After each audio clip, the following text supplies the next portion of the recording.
Pao mga kaulam, ako'y narinig sa mang inay, dinisabahan ng aking kapatid at ako'y nagdala ng lingguhang ayuda ni mother. Ay may luto ang inay na sinigang na hipon, tsaka sinaing na tingnan ninyo, ulo yan ng ng barakuda, tapos ay may torta pa yatang talong, hindi maintindihan sa dami ng pangulam eh.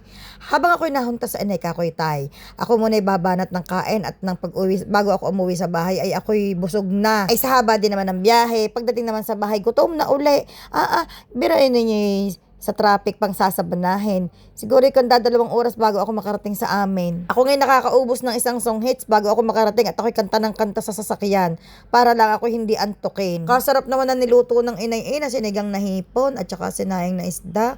Tapos nagprito nga ng talong ay talagang pandali sa tiyan. Alang sarap ng kombinasyong iyan. Talagang si kaulam ganado.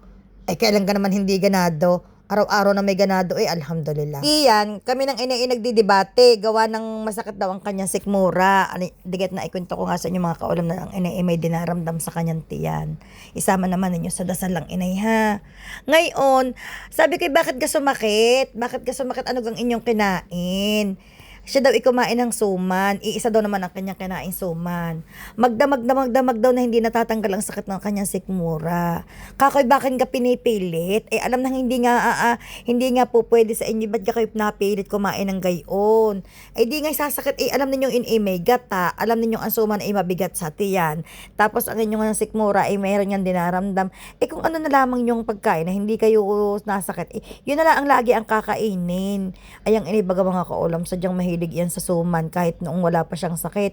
Yan pag may suman, yan buhay na.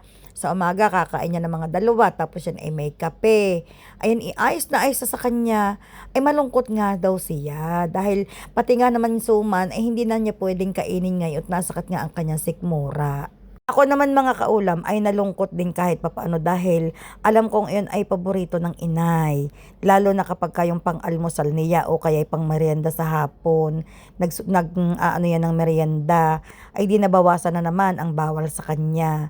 Kaya ngayon mga kaulam, ang abokado ay hindi naman nasumpong ang kayantian pag siya nakain ng abokado. Kaya ngayon linggo-linggo mga kaulam, pag ako'y napunta tuwing Sabado, parati ko siyang binibilhan ng abokado. Yun man lang mga kaulam bagang ang iniisip ko lagi yun man lang oras na siya nagugutom, meron siyang mabibiyak na abokado na kanyang kakainin, na hindi siya hindi malilipasan ng gutom yung kanyang sikmura. Dahil ang inay, ang problema ng inay, yung kailangan maya't maya siyang kakain pero unti-unti lang, kahit biskwit kailangan meron laman ang kanyang tiyan. Dahil kapag wala, yung sinusumpong talaga na masakit ang kanyang sikmura. Kahit na yung halimbawa meron digestive biscuit, kahit na 2 piraso, oras-oras kakain siya. Pero pagkakanin, kaunti lang talaga siyang kumain kaya sobrang payat. Prutas, okay din naman daw sa kanyang prutas, ang ubas at saka mansanas. So, sinasamahan ko ang avocado ay sinasamahan ko ng ubas, ng mansanas, sinasamahan ko rin yan ng kaunting yung mga kung ano-anong mga maliliit na prutas. Ngayong Sabado, pagpunta ko doon sa kanya, bibilhan ko naman siya ng mga iba't ibang klaseng biskwit para naman hindi siya manawa doon sa mga biskwit niya at para may iba't iba siyang pagpipilian pag siya nagugutom. Dati mga kaulam ang inay, napakatagal na panahon namin pinainom ng Ensure na gatas. Ngayon, noong siya nga nagkaroon na ng gayang karamdaman, parang hindi niya